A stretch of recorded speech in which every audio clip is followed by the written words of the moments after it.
ሰላም እንዴናችሁ ውድ የሊቨርፑል ደጋፊዎች ድምጽ ተከታታዮች በያላችሁበት ሰላማችሁ ይብዛ። በርካታ ስፖርታዊ መረጃዎችን ወደ እናንተ ይዘን መጣን። እስከ ፕሮግራማችን መጠናቂያ ድረስ አብራችሁን ቆዩ።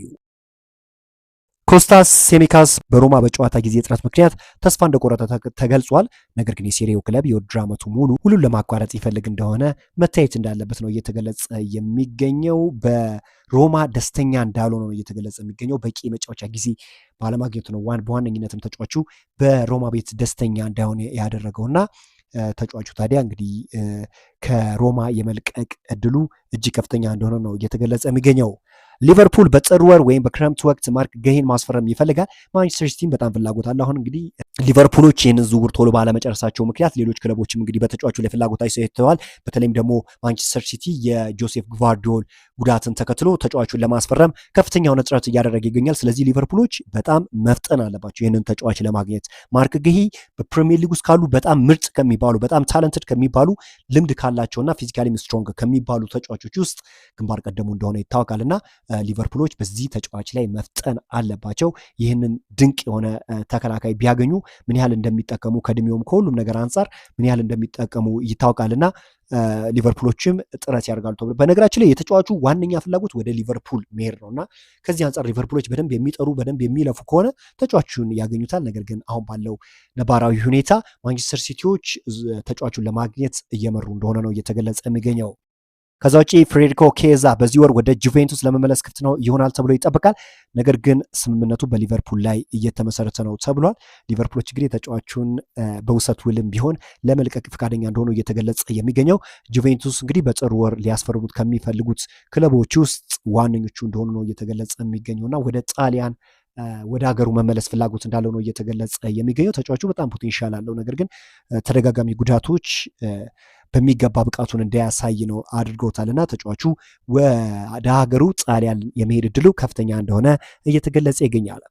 ቨርጂል ቫንዳይክ ስለ አርሰናል ጨዋታ እንዲህ ሲል ተናግሯል። በመጀመሪያ ከሊድሱ ጨዋታ አገግመን እንመለሳለን። ነገር ግን ከማክሰኞ ጀምሮ ያላቸውን ጥንካሬ በእርግጠኝነት እንመለከታለን። አርሰናሎች በሜዳ ላይና ከተጠባባቂ ወንበር የሚመጡ ድንቅ ተጫዋቾች አላቸው። ሁላችንም በሜዳቸው በዚህ የውድድር ዘመን በሁሉም ውድድሮች ላይ ሽንፈት እንዳልተቀዳጁ እናውቃለን። ስለዚህ ጥሩ ፈተና ነው እና ለትልቅ ጨዋታ ዝግጁ መሆን አለብን ሲል ተናግሯል። ቨርጂል ቫንዳይክ እንግዲህ በትልቅ ጨዋታዎች የሚጎላ ተጫዋች እንደሆነ ይታወቃልና ከዚህ ሁኔታ አገግመን አርሰናልን ለመፋለም ዝግጁ ነን ሲል ነው የተናገረው። እና ሊቨርፑል እንደሚታወቀው በአንፊልድ አርሰናልን ማሸነፉ ይታወቃልና ጥሩ የሚባል መንፈስን ይዞ ይገባል ተብሎ ነው የሚጠበቀው። ጥሩ የሚባል ሜንታሊቲን ይዞ ይገባል ተብሎ ነው የሚጠበቀው። አርሰናል እንደሚታወቀው አሁን ካላቸው ሁኔታ አንጻር ሊከብዱ ይችላሉ። ነገር ግን ሊቨርፑል ለአርሰናል የማይመች አይነት አጫወት የሚጫወት ክለብ እንደሆነ ይታወቃል። አርሰናሎች በተለይም ትራንዚሽን የሚጫወት ክለብን እንደማይወዱ ወይም እንደማይመቻቸው ይታወቃል። ኳስን መስርተው ስለሚጫወቱና በእውነት ሊቨርፑሎች በሚገባ ጥንቃቄ የተሞላበት ጨዋታ የሚጫወቱ ከሆነ ነጥብ ይዘው የመውጣት እድል ይኖራቸዋል ተብሎ ይጠበቃል። ብዙ መሻሻሎችን አሳይቷል። ሊቨርፑሎች በጎል እድል መፍጠር ላይ የማመድ ሳላ አለመኖሩን ተከትሎ ያንን ነገር ማሳየት አልቻሉም እንጂ በብዙ ነገር መሻሻልን ያሳየ ክለብ እንደሆነ ይታወቃል እና አርሰናልን ለመግጠም ዝግጁ እንደሆኑ ነው እየተገለጸ የሚገኘው። ስቴቫን ባቼቲች ወደ ሜዳ ለመመለስ የመጨረሻ ደረጃዎች ላይ ስለሆነ በዚህ የዝውውር መስኮት ክለቡን ይለቃል ተብሎ አይጠበቅም። በአንጻሩ ትሬኒዮን በኢንግላንድና በአውሮፓ ከሚገኙ ክለቦች ትኩረት የሳበ ቢሆንም ለአርነ ስሎት እቅድ ወሳኝ ተጫዋች እንደሆነ ይቆጠራልና አርነ ስሎት እንግዲህ በወጣት ተጫዋቾች የሚያምን አሰልጣኝ እንደሆነ ይታወቃልና ተጫዋቹን የመልቀቅ ምንም አይነት ፍላጎት እንደሌለ ነው እየተገለጸ የሚገኘው። ሪዮን ኑጉማ ራሱ በሊቨርፑል ቤት ምን ያህል ድንቅ እንቅስቃሴ እንዳስመለከተ ይገኛልና አንዳንድ ጨዋታዎች ላይ እንኳን እድል ቢሰጠው የተለየ ነገርን ያስመለክተናል ተብሎ የሚጠበቀው በጣም ድንቅ ተሰጥኦ ያለው ተጫዋች ነው። ይሄ ተጫዋች በነገራችን ላይ እኔ በጣም በሊቨርፑል ቤት ከምጠብቃቸው በጣም ምርጥ ታዳጊዎች ከሚባሉት ውስጥ ይጠቀሳልና አጠቃላይ የድሪብሊንግ ስኪሉ፣ ኃይሉ፣ ኢነርጂው አጠቃላይ ሲታይ በጣም ድንቅ የሚባል ተጫዋች ነውና አርነ ስሎት እንግዲህ ለዚህ ተጫዋች በቂ የሆነ የመሰለፊያ ዕድል ወደፊት ይሰጡታል ተብሎ ነው የሚጠበቀው። ድንቅ ነገርንም ያስመለክተናል ተብሎ ይጠበቃል።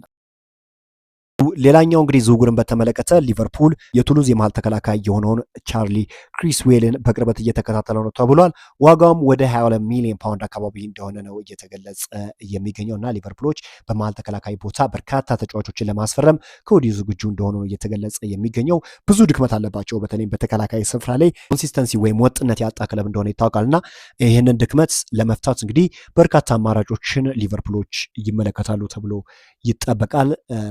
በሚመጡት ጊዜያቶችም ይፋዊ ጥያቄ ያቀርባሉ ተብሎ ነው የሚጠበቀው። ካለባቸው ድክመት አንጻር ሊቨርፑሎች ያለባቸውን ድክመት በሚገባ በዝውውር ለመደገፍ ዝግጁ እንደሆነ እየተገለጸ የሚገኘው። በዛሬው ዕለት እንግዲህ ሊቨርፑልን እየተመለከተ ስፖርታዊ መረጃ እኚህን ይመስላሉ። በአዳዲስ ስፖርታዊ መረጃዎች እስክንገናኝ ድረስ መልካም ተመኘው።